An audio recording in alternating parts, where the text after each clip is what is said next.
All right. Hi, everybody. This is the Armed Society podcast. Today is February 24th, and I am Robyn Sandoval, and I'm excited tonight to tell you about a Girl and a Gun Women's Shooting League. And I've been fortunate to be on the Armed Society podcast before to talk to an Amendment Foundation group before many times, but tonight we're going to talk to a couple guests that are joining us about a Girl and a Gun. So I would love to introduce you to Teresa Schneider and Eileen Curlin. So, ladies, if you want to say hi and tell everyone where you're from.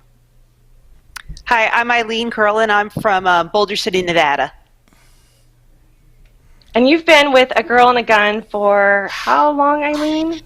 I think 4 years, maybe around 4 years. Yep. What about you, Teresa? I think Teresa has no audio. Muted? What happened to your audio? Yeah. There you are. There I am. My name is Teresa Schneider. I am from the Milwaukee area of Wisconsin, and I have been with Girl and a Gun for, this is my 6th year as a facilitator. I love it. So one of the great things about a Girl and a Gun is this, in fact, for us to be on the podcast this week is because we are celebrating our 10th anniversary. This week on February 28th marks the 10th anniversary of the first Girls' Night Out that was held in Austin, Texas. So for those of you who are not familiar with a Girl and a Gun, I just want to briefly tell you our history. So 10 years ago this week, Juliana Crowder hosted a Girls' Night Out at the range. She's a firearms instructor in Austin, Texas, and she wanted to get more women out to the range. And she wanted to get more women participating in their self-defense training, as well as competing in action pistol sports like IDPA. So she hosted a girls' night out at the range. And that first night on February 28th, 5 ladies showed up, and she brought her guns, she brought her talent, and introduced them to the great and fun world of shooting. And then they had such a great time. They said, when do we do it again? So 2 weeks later, the ladies met again. 5 new ladies came. 2 weeks later, 5 new ladies came. And now, after 10 years, we host Girls' Night Out at the range at more than 215 ranges nationwide. So for all of you watching, if you have ladies in your life, or if you're a lady who wants to come out and shoot with other women, look for a chapter near you. We have chapters all over the country at ranges near you where you can come. You can learn to shoot. You can shoot action pistol sports. You can shoot 3-gun. Pretty much if you can think about it in the realm of shooting, we do it. So I definitely invite everyone to come out. So I wanted to ask Eileen, what brought you to a Girl and a Gun? I've always liked I've shot on and off for years, but really never had anybody to shoot with. When I moved to Nevada, I decided to get my RSO, so I went out to Media Day and worked Media Day. And it's probably 10 women to 200 men, and we all congregated together, the women, and I started hearing them talk about a Girl and a Gun, and I was like, what is this you're talking about? I need to know more. And so I joined as a member and then became the assistant of the Las Vegas chapter, and then about a year ago I opened my own chapter in Henderson, Boulder City area. And it's just been, before this, I never really had a chance to shoot with other women. I would go out by myself and get bored, and then wouldn't touch a gun for another 6 months. Well, that's not fun. We can't go 6 months without shooting. Although, that doesn't happen anymore. Maybe dry fire in this environment. You might have to go 6 months without live fire. But yeah, your chapter has really taken off. And you guys have, combined with the Las Vegas chapter and the Henderson chapter, y'all have a really good turnout. We have great turnouts. We consider our chapters sister chapters, so everybody's invited to both events.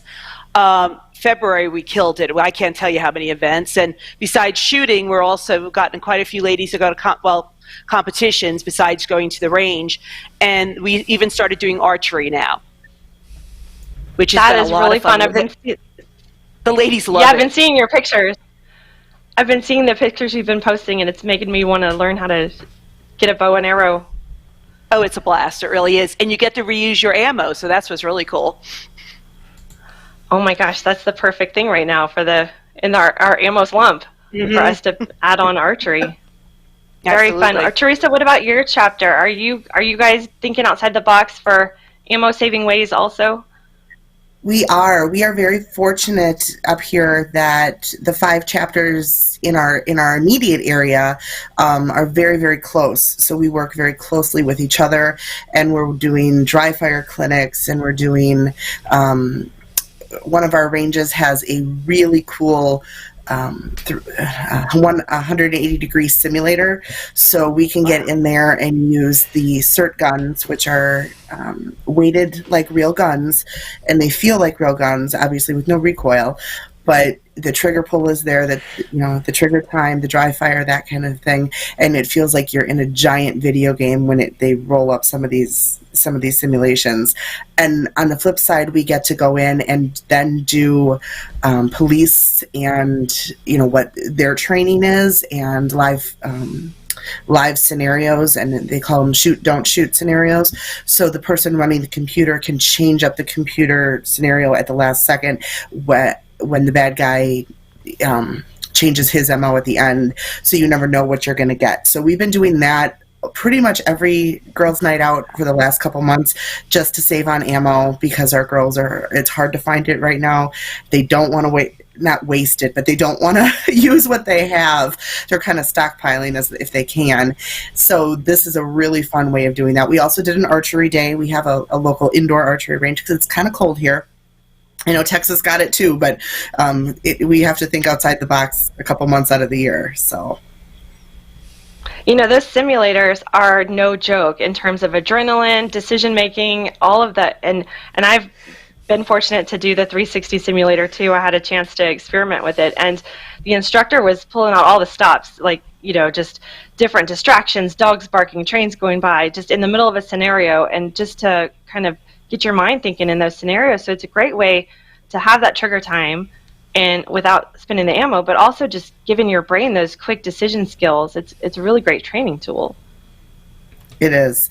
We actually were able to do, we did a bring your sweetheart to the range night. So the guys got to come with us last month for Valentine's Day, and they got to shoot the simulator. And then there was lots of yelling afterwards that, why do we get to do this all the time, and why isn't there one of them, and we want to come every week. And then the range was thrilled with us, because now the guys are in there all the time as well. They're like, we didn't know this is what you were doing. We want to do this too. So... Isn't that funny how it works? So a lot of ladies want to learn to shoot, and they want to learn to shoot with other women, but then a lot of times they just want to come out with other women, and just, if you've been shooting your whole life, it's just fun to shoot with the girls. But it is funny how the guys can get a little jealous of the fun things that we do. They get very jealous of the fun things. This was the first one in 6 years that they had ever been invited to. And the girls were like, okay, next year you can come back. So once a year we can go back to them. That once a year on Valentine's Day, y'all can come back. That's funny. That's what we say every day at the range is a guys' night out. Exactly. Well, I was going to say, we were talking about the ammo issue. We have the range issues here.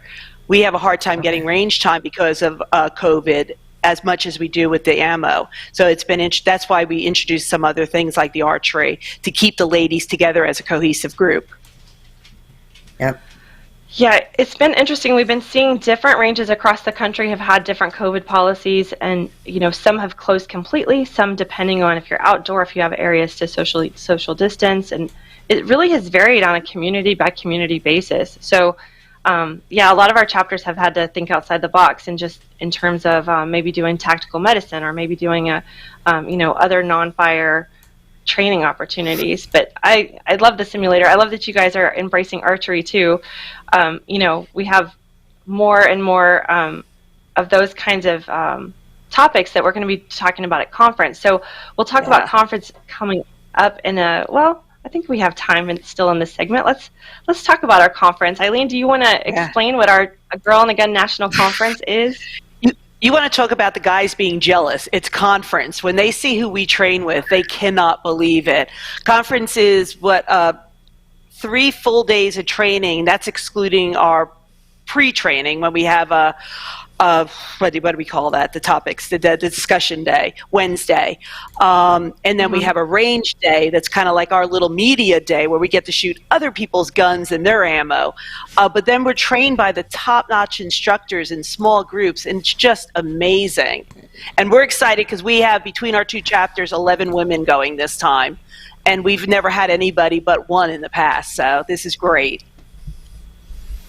That's awesome. Amazing. 11 women coming from the Las Vegas, Henderson area. And then, Teresa, how many do you have coming from the Milwaukee area? We have 16, I think it is, coming between the couple chapters up here. The highest I ever brought from my chapter was 22, and that was 2 years ago. That was 2 years ago. We had 22 coming, and that was a big group to Mama Bear. Let me tell you, that was a big group. So the 16, 11 and 16, those are really, really amazing numbers. And it's just a life-changing experience to be able to be there. The training that we get is just top notch. Like she said, it's you can't compare it to anything else in the country. Sarah Cade Hauptman just came in on social media and said, looking forward to the conference. Hi, Sarah. We're excited. We're excited for Sarah to join us this year. She and John are coming to teach some concealed carry workshop and give us tips and tactics on different concealed carry methods. So that's going to be really great. I'm excited for her to come and see what conference is all about. So some of the things, for those of you who are... No, I was going to say there's such a variety of classes, from archery, long range, shotgun, concealed carry, tactical, hands-on training. You could do anything, and every class there is top notch. So even if you don't get the exact class you wanted, you're never disappointed. We had that discussion last night at our meeting. Some of the girls were like, I want this class and this class and this class, and I said, honey, any class you take is going to be amazing, but those classes fill up really, really fast. So some of the classes that I never thought that I would take wound up being the best things that I've ever taken. So we keep telling them there's not a bad choice at all at conference. So last 60 instructors or something crazy like that. It's amazing the caliber of instructors that come in to teach us. Yeah, and it's really important that we keep those student-to-instructor ratios small. So that's why when ladies think, oh, we're all 400 of us going to take this one class with Sarah and John Hauptman, it's just not possible. So we have to really put limits on it so that we only have so many on a dry fire line, we only have so many on a live fire line, we have so many in lecture and workshops. So we really try to make this logistical miracle where everybody gets a little taste of everything and moves through in a safe way where you get that attention from that instructor. Because honestly, you only get time. You get 3.5 hours, which is just enough to learn that instructor, what they teach, and hopefully you can go home and take a longer and more in-depth class with them later. But it definitely gives women the exposure to so many different topics that sometimes they don't even know it exists. Mm-hmm. I have to say, I was actually nervous about coming out to the first conference with 400 women. The thought of being with 400 women scared me.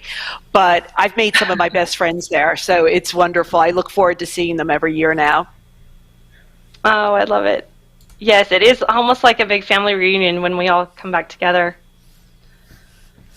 Sarah commented again, it can be very tough to coordinate so many students. That's right. We have 451 registered students right now. So it is 451 ladies coming for 3.5 days of training.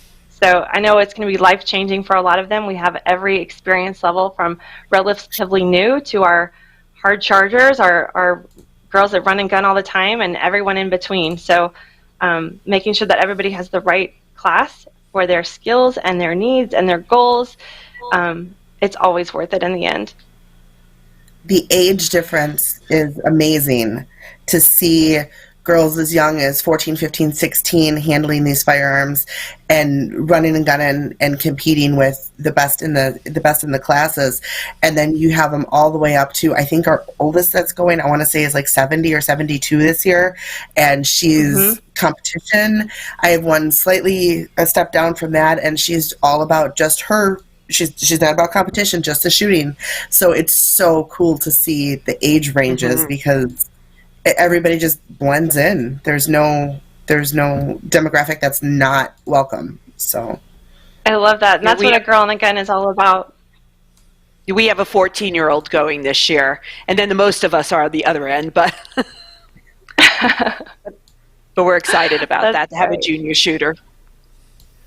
Very cool. I'm excited for her to come too. It's going to be a really great bonding experience for her and her mom. We have a couple different mother-daughter groups coming together, and I love seeing those ladies train together too. And there's just such a proud moment when the moms train with their daughters, but also when they see their daughters handle these firearms and know that, you know, my girl is confident and competent and can be safe. It's just really empowering to give that gift to these women. Absolutely. So, Paul, are we heading into a break? I didn't tell you this before we started. This is not a promoted show. This is not a sponsored show. All right. So you're live for the next 44 minutes. Okay. All right. And before we go off, hang on just one second. We got a social media comment I want to slide in. Good friend Shelly Hill says, "So fun. Brian and I are excited to be a part of this wonderful weekend." Yay. I'm so glad that Shelly and Brian are coming to conference also. We have literally the support of the greatest people in the industry, everybody coming to share their time and talent with our members. I'm super excited about Brian and Shelly sharing their image-based decision drills with us. I know we've talked a lot about them among our leadership and giving different tools. And in fact, just talking about mothers and daughters training together, the complete combatants decision drills are a really great way to do that. So I love the cards that they give, and then also the ways that you can have that discussion with your kids. We've talked about this before. So you look at a card, and you analyze the situation. What tool in my toolbox do I need to use for this card? Is it my voice? Is it my pepper spray? Is it my firearm? Is it my leaving the area? Whatever it is. And I love that that's giving ladies empowerment on all the tools, and also a really great way to have those discussions with their kids. And as instructors, you guys have those conversations often also. Do you want to talk about your instructor business? Eileen, let's kind of dive into education and how that's a pillar of A Girl and a Gun. Oh, well, it's so important. This year has been such a strange year with the number of people buying firearms. And I mean, it was great for business, but I'm so proud of everybody who's come out to get training. We really try to do some basic training at our girls' events, but really tell them that this is not the full training you need. Try to get them into classes, private lessons. And it's been really fun this year to see our ladies get better and better as time has gone on, who've really put the work in. But training, the other thing I try to explain to them is training never stops. So that's why we go to conference. That's why I go to private classes or I go to different classes around the country, because we can never stop training. We can always learn something new. Yeah, it's definitely, what we find is that women will come to us trying to learn that self-defense. Typically, self-defense is what brings them to A Girl and a Gun. But then when they see how much fun we're having, and we do so much different types of training, like from the simulators to the archery to the long guns to the pistol, like everything in between, then it really opens their eyes to all the different training opportunities available to them. So I know that you guys have a lot of diversified training in your area, Teresa. What, as an instructor, what are you seeing more of? Is it the newbies, or is it just people staying engaged in training? Right now, we're seeing so many newbies, so many. And like Eileen said, it's the run on the firearms, it's the run on the ammo, it was the uncertainty of the last year that really drove women to decide to do this, whether it has been in the back of their heads for a long time or if it's just something that now is the time.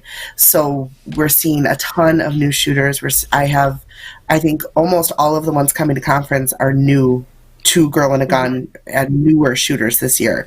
So that's really a fun thing to see as an instructor. All of the facilitators in our area are doing classes.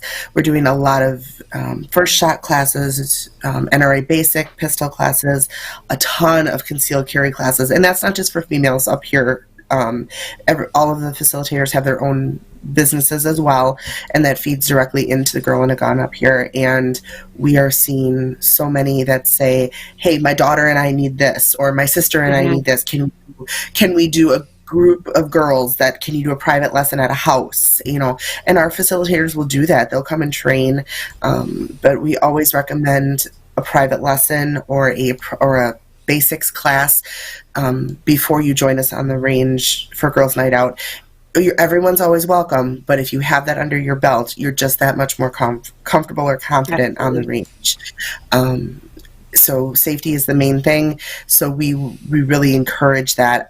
Most of us have A-team helpers that are completely certified to do, a hands-on and helping on the range.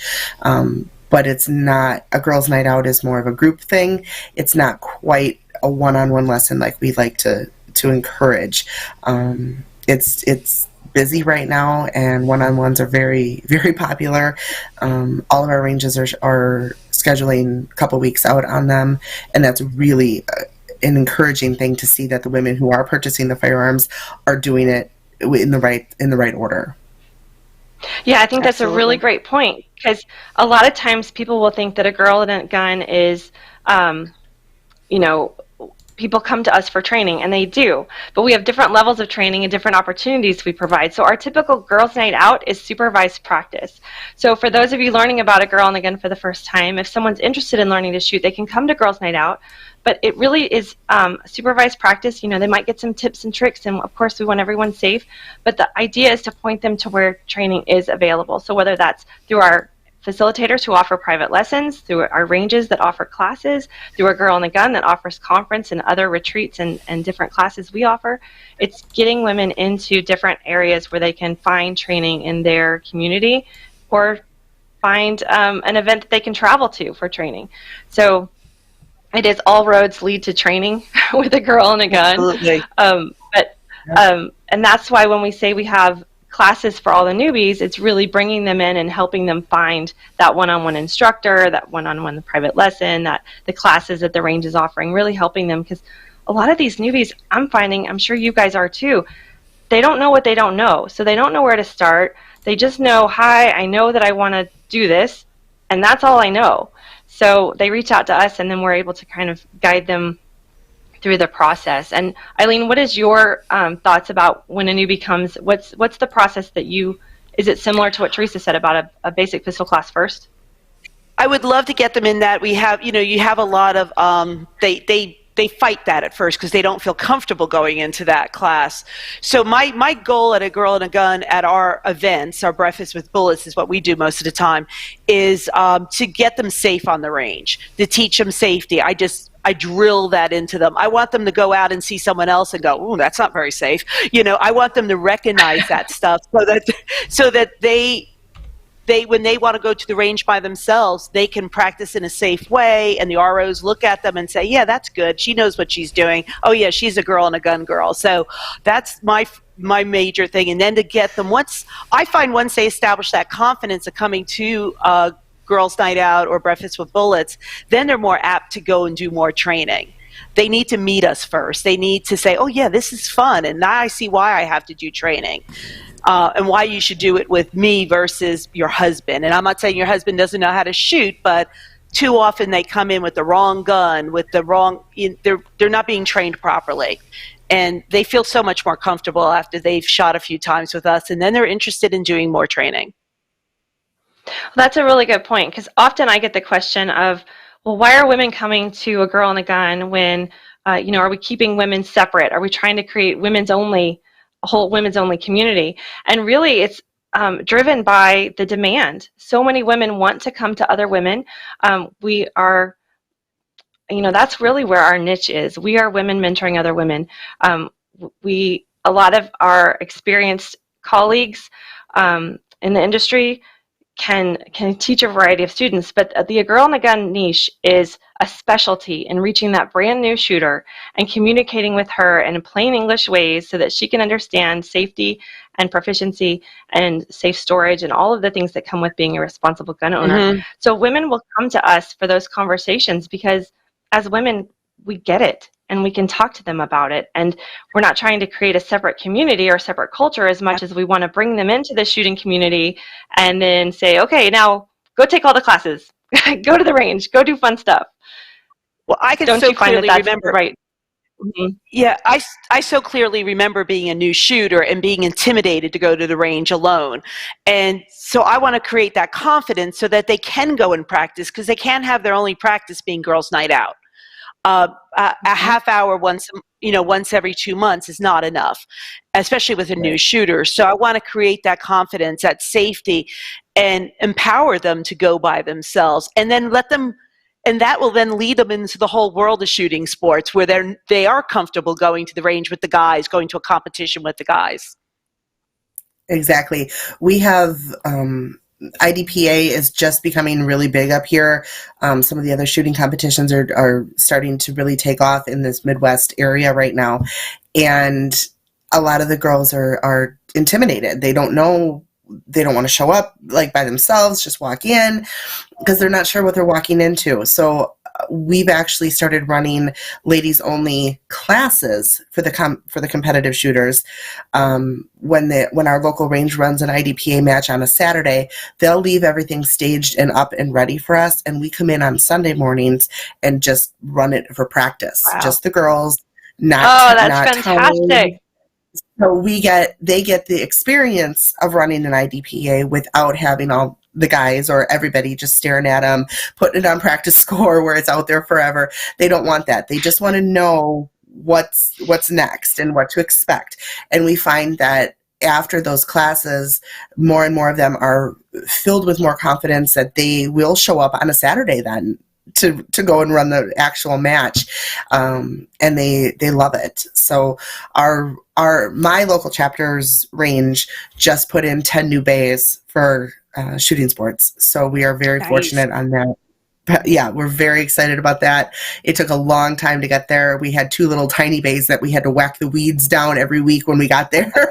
And now we have these beautiful bays to go through and run. And one of our A-teamers, one of our helpers, she is the coach for one of the local shooting sports. So she's out there with us, and she's fantastic. So it's not that guys can't teach the girls, it's just that girls learn differently, and they like to learn from girls. And it's fun too, and not only going into a class, but when you can squad together and then you have all that, anticipation of your turn, but then when it's after your turn, you've got all your friends cheering you on. I always crack up with the guys, because at our matches, when the girls, and really at our classes too, I always crack up when there's guys there, because someone could miss. They could miss the target, and we're cheering, good job, good try, it was awesome. And the guys are always confused, like, wait a minute, we're clapping. Did we miss? I thought we missed. And it's the guys, but that's just the culture of what a Girl and a Gun is. And it is the same in a defensive environment as it is in defensive training, as well as in a competition. Just having your squad there with you, your tribe that's cheering you on. Eileen, you're going to be heading down here to be with the all-ladies squad. Yes, and it's just so much fun. I love shooting with the guys. Don't get me wrong. I have my friends out here in Vegas that I absolutely look forward to shooting with them every weekend. But I'm really excited because we're going down to the Texas Tune-Up this weekend. Is that the range you go to normally, Robyn? I think Juliana might have her matches there. Yeah, that's where John and Juliana have their matches. Yeah. And so Robyn's on my squad for her first 3-gun match this weekend. And it's going to be great. We have, I think, 8 women in our squad, and it's just going to be so much fun. 3-gun is just my favorite thing to shoot. I absolutely love it. And, it makes it worthwhile when you get down there and you have your friends with you, because it's a lot of travel for me. It's not easy to get there. Exactly. We went for the shotgun weekend last August. We had 8 8 of our girls drove down, and it was a definite temperature shock for us. I mean, August down south is a little different than August in Wisconsin, but it was so fun to train all summer for trap and skeet and all these things with the shotguns. We trained from April on, well, with COVID as much as we could, and then to road trip down there with the girls and stay with the girls and cheer each other on and watch the events and watch the scores come in and watch all of that. And to see us compete in something that we had trained so hard for was really a good time. And we are so excited to come back and do Shotgun Weekend again this August. Yeah, me too. That is really fun. I know all of us have been doing all of these different sports, and what a great variety it is to go from 3-gun to sporting clays and to have fun with your girlfriends at both of them. I mean, how different environments, like those are completely opposite worlds, and yet a girl and a gun kind of bridges all of them. Isn't that fun? Yeah, that was sporting clays was so much fun. I swore I was going to practice last year for it, and I didn't. I went cold. But it was still fun, and now I've been shooting them more, and it's helped me in my 3-gun because I'm much better at getting the clay targets when they are on a stage. So it does cross over a little bit, but it's definitely a different world.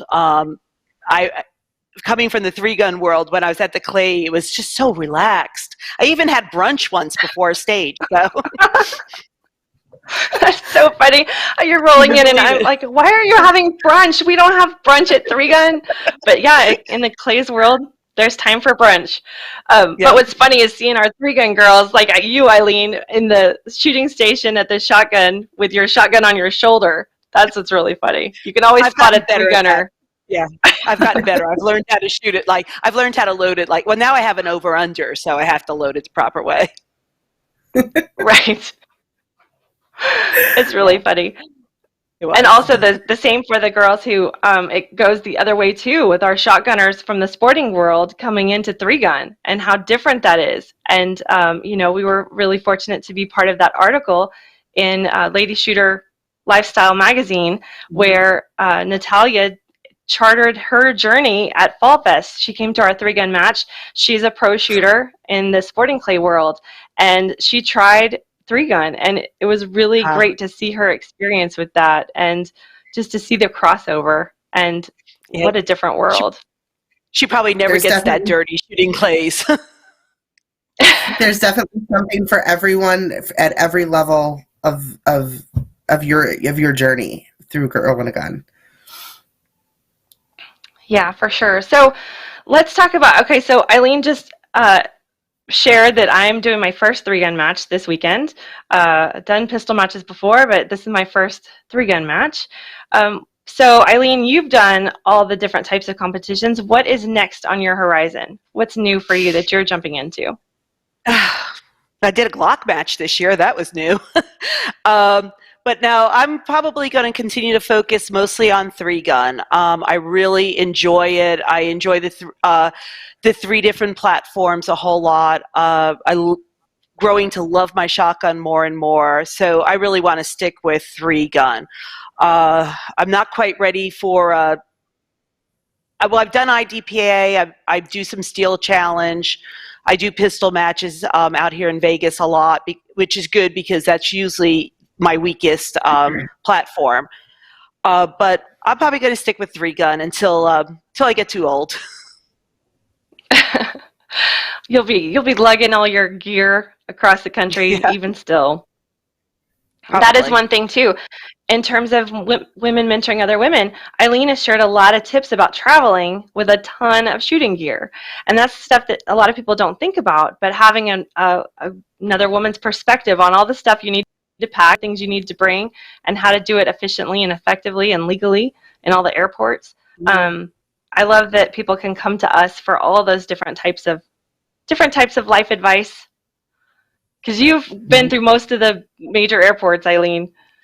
I sure have. Are you have. familiar with all of TSA?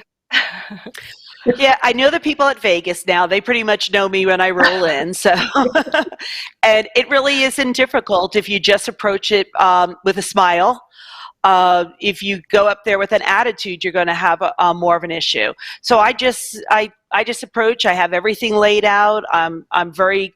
The first time I did it, I was nervous. I'll admit to that, but it's not that hard if you have your gear in order and you're ready for every question that you get. And sometimes you get some doozies, but on the whole, people have been really easygoing about it. I know the worst airports to go through, but I try to avoid them if I can. Yeah, some of them are more challenging than others. But when we go to conference, Grand Junction is a really lovely little airport. And the last time that Juliana and I were leaving Grand Junction, we walked up to the TSA line, and the TSA agent said, "Oh, I know you guys. I'm a Girl in the Gun member too." So that was really fun.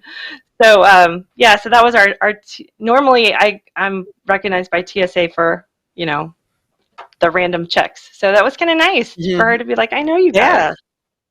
Yeah. That's awesome. What about you, Teresa? You've been traveling, but you usually drive, don't you?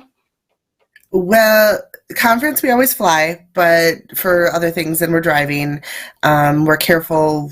You're more careful with which states you're going through and where you're stopping, where you're planning your stops, that kind of thing. We don't want to cause any extra attention to anything when you're traveling with a firearm. So we are traveling for more shotgun events than anything else right now. And I know some of our girls are going south into Illinois, of all places, for some of these new pistol matches that are coming up. And it's always a different challenge every time that they leave for a different match, because you never know what you're going to encounter or who's driving and that kind of thing. So it's always a little bit different. But like Eileen said, with TSA, once you do it once or twice, the nerves go away, and this is how very, very matter of fact, this is how it is, this is what you do, and we're good to go. We had that conversation with a bunch of new ones going to conference last night, because they all got eyes this big and said, "How do I fly with a firearm?" And so we go through everything step by step, and we'll go through it again before they leave, because they always have more questions. So we're doing a lot more shotgun travel. I saw one of the comments was from Charlie Cook from Riding Shotgun with Charlie. And speaking of traveling around the country, I've been fortunate to ride in the stagecoach a couple times. I rode with Charlie in New Hampshire and also in Phoenix. So grateful for our friends around the country. And I think that's one of the best things about A Girl and a Gun, is just meeting women from literally every corner of the country. Absolutely. And you end up seeing them at different shooting events and become, lifelong friends with women that you would have never otherwise met if not for guns. And I know both of you have experienced that also. Oh, absolutely. I had one after Shotgun Weekend. Some of our group pictures were posted, and we had Wisconsin on our shirts. And she messaged me. She goes, "I didn't know you were there from Wisconsin. Where in Wisconsin?" And I told her, and she goes, "Oh my gosh, I grew up 5 minutes from there. I'm there all the time." She's in California now. And she came into town this past weekend, and now she gets to visit her mom, and she's attending some of our events. We have a couple this week. So that was really fun. Just a random, like, "Hey, I grew up right there. I know exactly where your range is." And it's just really cool. I've never personally met her. I didn't meet her at Shotgun Weekend, but she saw us there and reached out, and we made new friends from across the country. Isn't that fun? It makes my heart happy. Mm-hmm. Eileen, you've been all over, and do you squad with some of the same people, or how does that work when you're going to different matches? We tend to squad together because this is our time to be together, and we love, I've developed wonderful friendships around the country from people that I met through Three Gun and through A Girl and a Gun. People that I met at the first 3GU I went to in 2000, I guess it was 19? Or 18 maybe, I forget. But we're still great friends, and I'm so excited to see them. And we actually have our own little group now that we post what matches we're going to, and hey, registration's opening, so that we can all squad together. I wonder if that's just a natural thing that happens with a girl and a gun, because it happens for me too when I'm going to defensive classes, or, if I'm traveling to certain areas of the country, I tend to see some of the same faces over and over. But I wonder if that happens outside of a girl and a gun.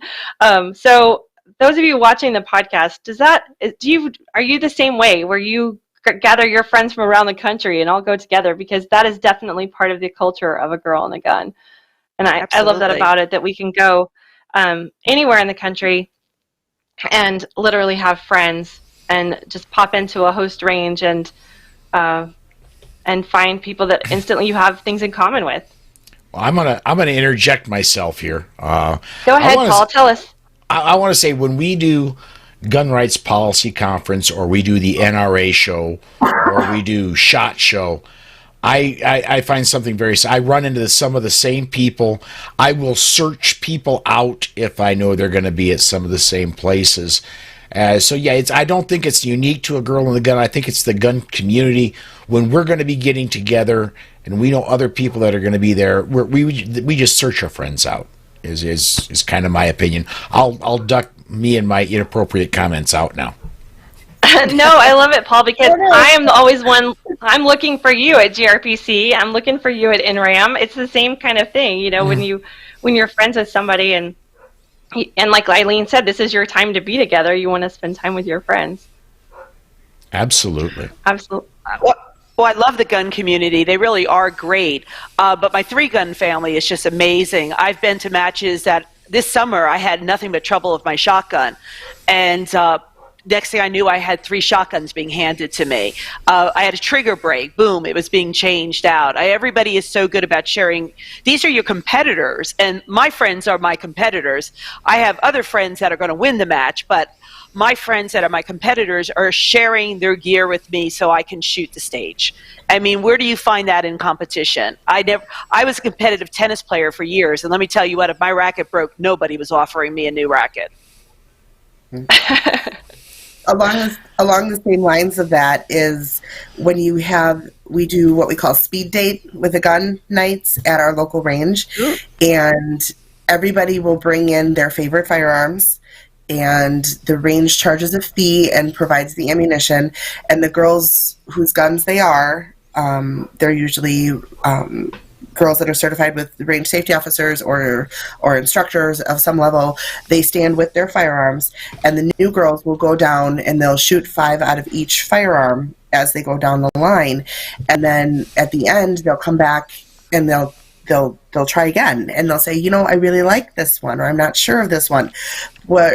So that's kind of to what Eileen is speaking to, where people want to share what they love.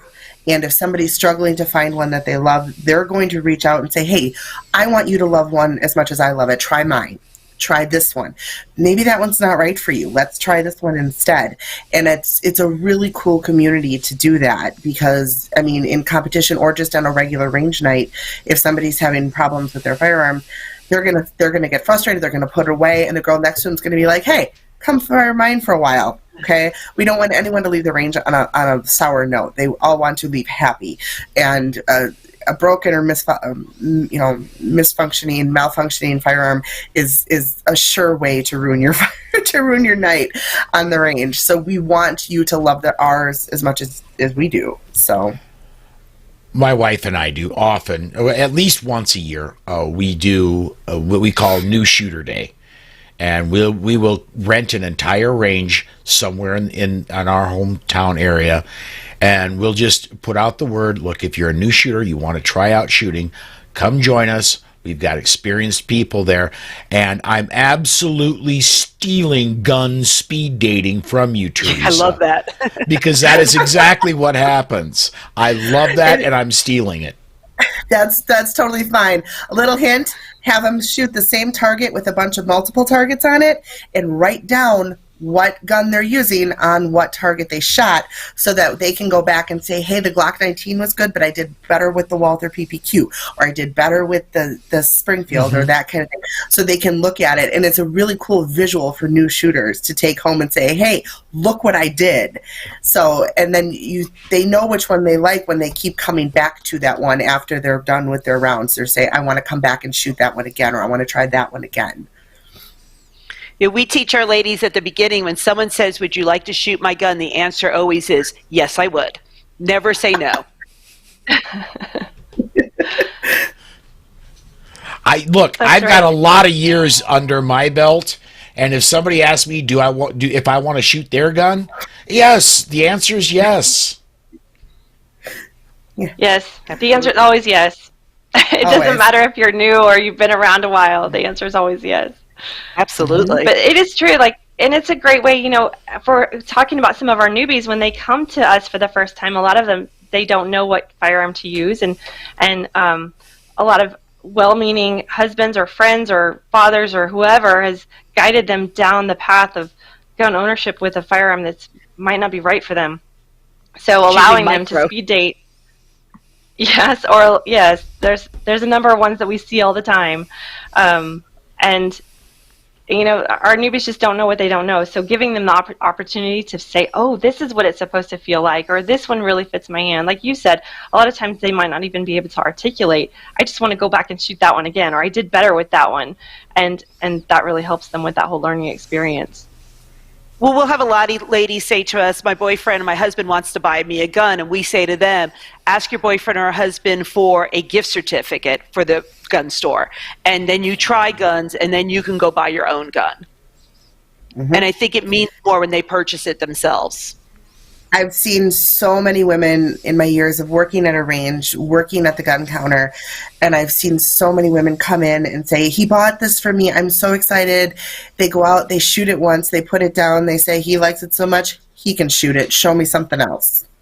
And then they leave with another one. So it's always well-intended, well-meaning from their husbands or boyfriends or fathers or uncles, grandpas, whoever. It's always very well-intended, but it's not always well-executed. So what you're saying is I need to buy Susan that 50 caliber Desert Eagle so that I can eventually get it, right? She can handle it. Yeah. Just be prepared to buy two at that point. Because that one, that's right. Paul, that plan might backfire, so you'll have to keep her in the loop on that one. Okay. Yeah, but that's always a perk too, though, for all these new gun owners. A lot of times the husband will say, I really want my wife to learn about firearms, and one of the benefits is when she loves to shoot and she wants to shoot, you get to buy more guns. It's always win-win. I never wanted a gun. No? I did have one last night say, I bought all this ammo and he took it all. He took all my ammo. I don't know what. And you should have heard the table. They were like, are you kidding? I'm like, whoa. Here we go. Yeah. They might need a counselor. Right? Talk about sleeping in the doghouse. Don't take her ammo. Well, that's an interesting point you brought up, Eileen. Talk about your journey into firearms and what brought you to be a gun owner. I grew up in New Jersey, and I didn't know a soul who owned a gun. And I never was against guns, or I've never been against the Second Amendment. It's part of our Constitution. But I never thought I needed a gun or wanted a gun. So I used to say, well, why would I want a gun? Only criminals have guns. Now I listen to myself, and I was thinking, what was I thinking back then? But my husband really wanted a gun, and I fought him on it, and he bought one. I think it was a 12-gauge shotgun, and that's the first thing I shot, and I didn't hold it right. I hurt my shoulder. Typical first experience for a woman. And then I would go out every so often, like I said, and I finally went to the NRA Women's Wilderness Escape out at NRA Whittington Center, and I really enjoyed it. I got to try all the different platforms, but again, what I said earlier is I had nobody to shoot with. None of my friends wanted to shoot. So it wasn't until I got to Las Vegas that I found a girl and a gun, and I really started shooting seriously.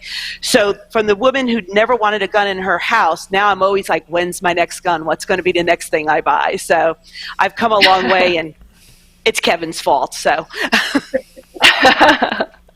he only has himself to blame. Well, I am grateful for Kevin because that means I get to shoot your staccato. I get to shoot all your fun guns. So thank you to Kevin for bringing you down this journey. It benefits all of us, really. Mm-hmm. Mm-hmm. So what about you, Teresa? You've done all... Yeah, go ahead. No, Teresa, go ahead. You were going to say something. Well, I was going to say we were talking competition before, and one thing we didn't mention was A Girl and a Gun, how we do the quarterly match, too, which is a really nice introduction to competition for our women, where it's there might be just a step to the side. There's no movement per se, and it's done at a shorter yardage. And it's kind of, I think Juliana told me she got the idea from the postal match for IDPA. Mm-hmm. So all the women across the country compete in this same course of fire. And this is our first time we're ever competing in it.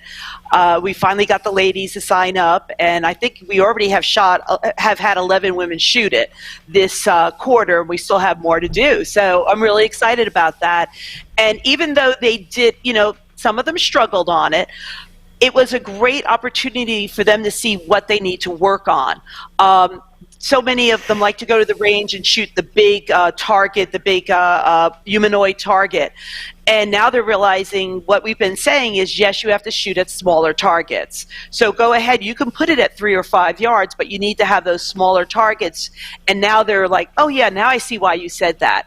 So they're very excited to work and shoot the second quarter match now.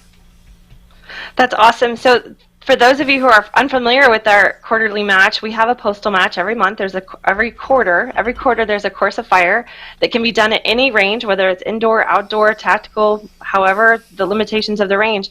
Everybody can shoot this course of fire. And what it allows people to do is to have that first competition experience. So here we are at our regular range that we go all the time. I'm comfortable. I'm in my home range with my friends. But now you introduce the shot timer, and now you introduce some range commands, and suddenly I can open my mindset to maybe competition is something I can do. Maybe I can shoot this course of fire. I can understand what it is to know the course of fire, to hear the beep, to forget what you're doing, to remember what you're doing, and then execute the course of fire. And then it gives all of our leadership a chance to run a shot timer, to run range commands, and to log scores. So it really is a great way to introduce people to competition in a familiar way, but also allow women to compete with each other from across the country. So basically you're just competing in your own backyard. Yeah, and bragging rights, for sure. Mm-hmm. Yeah, it's a great way. I've had so many people think that they can't compete, or that's not for me, or it's not something I can do, and then they realize this is just a drill on the clock. However you want to frame it in your mind so you're not intimidated by it. Some people, that dreaded shot timer can really get into people's heads.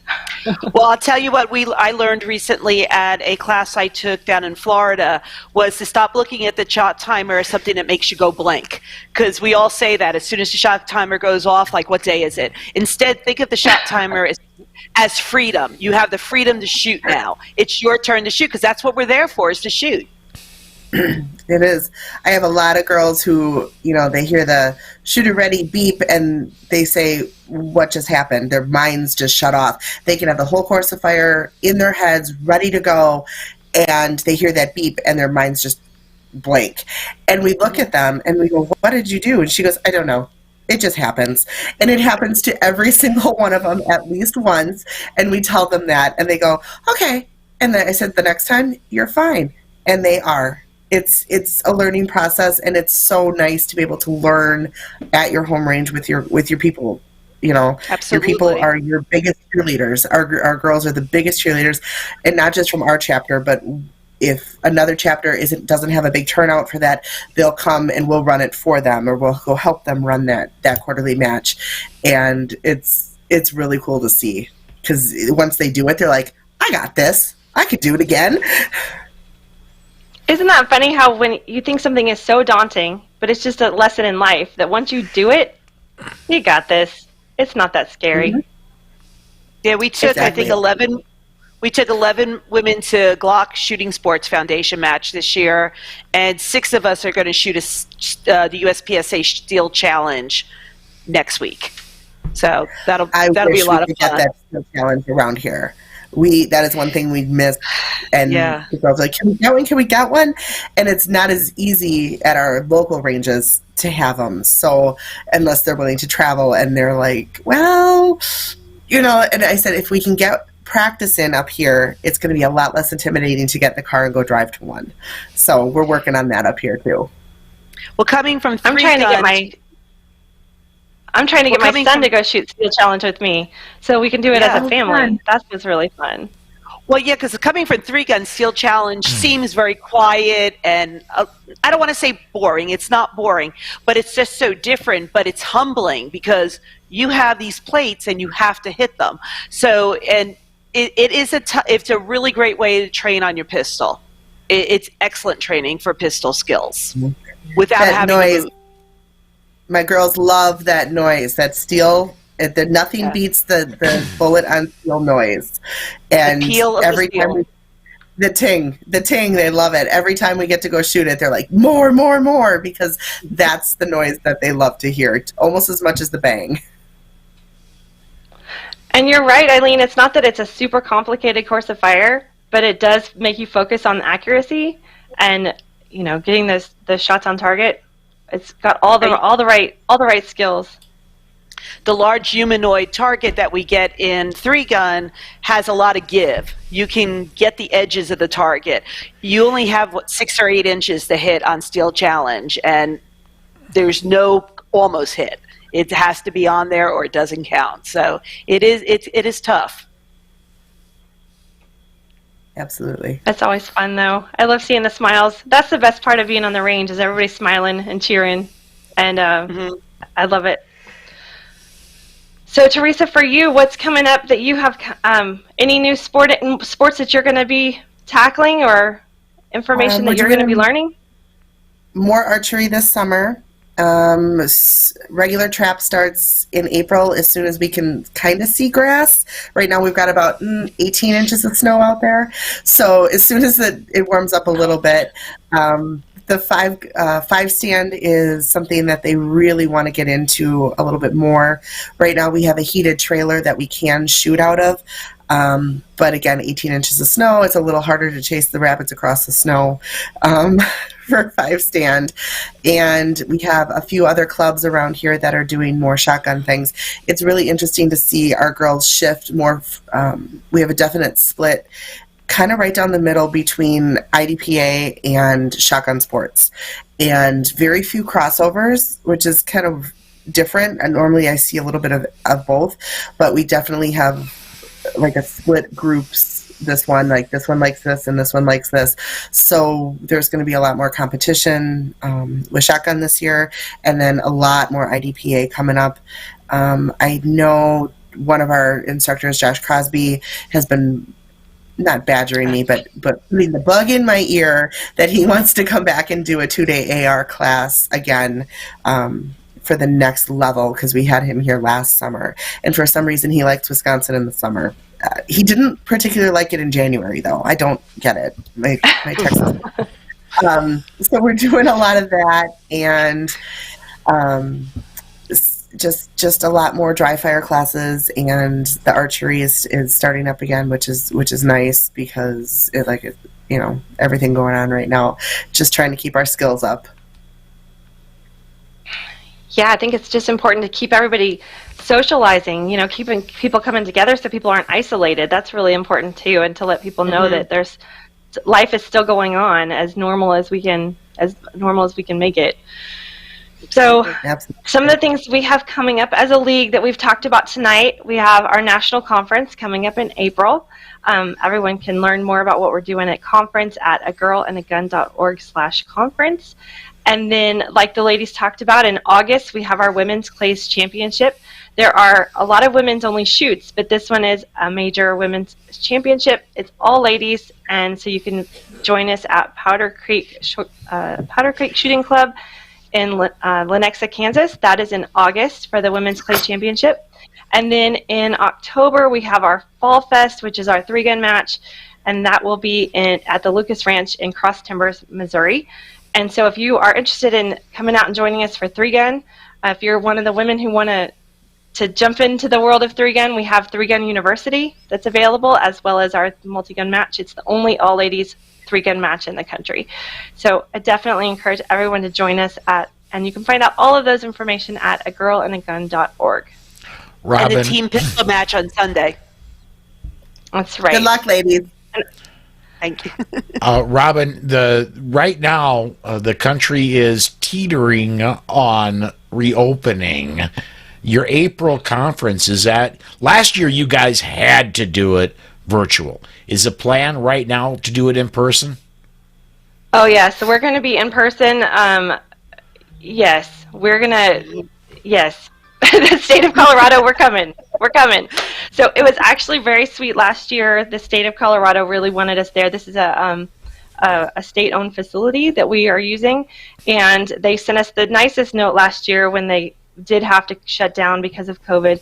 The note in it said, "Gosh darn it, we really don't want to tell you this, but we're going to have to limit your group."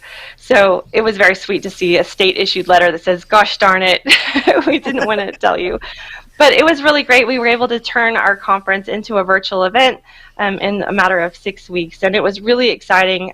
We had a lot of really great training. All of our instructors stepped up with great videos, and we tried to really create that camaraderie and training and experience. But yeah, nothing beats being in person with your friends. So we're gonna be there, and the state of Colorado is we have their full support. Very cool. We are, big shock for anything I'm involved with, running a little long, so we should probably think about wrapping this one up. Robyn, was there anything else you folks wanted to get in? No, thank you for the opportunity for us to talk about A Girl and a Gun. If anyone wants to learn more about what we're doing, they can find us at all the social channels as well as agirlandagun.org. And if you live in the Las Vegas, Henderson area, go meet up with Eileen. If you live in the Milwaukee area, go find Teresa's group. And if there's not a chapter near you, you can join our national e-chapter or start a chapter in your neck of the woods. Thank you, Paul. Absolutely. Folks, if you wouldn't mind, subscribe. You're listening to us. Subscribe. Every week we have a different person running the show talking about something they're passionate about. The only thing that ties them all together is we all love guns. And so it could be this week it was A Girl and a Gun. Next week it could be politics. The week after that it could be something else. Next week is Amanda Suffolk running the show. I don't know yet what she has planned, but I know I'll be there, and I hope you will be too. Come join us live next Wednesday night, 6 p.m. Central Time, the only time zone that matters. And everybody, thanks for watching.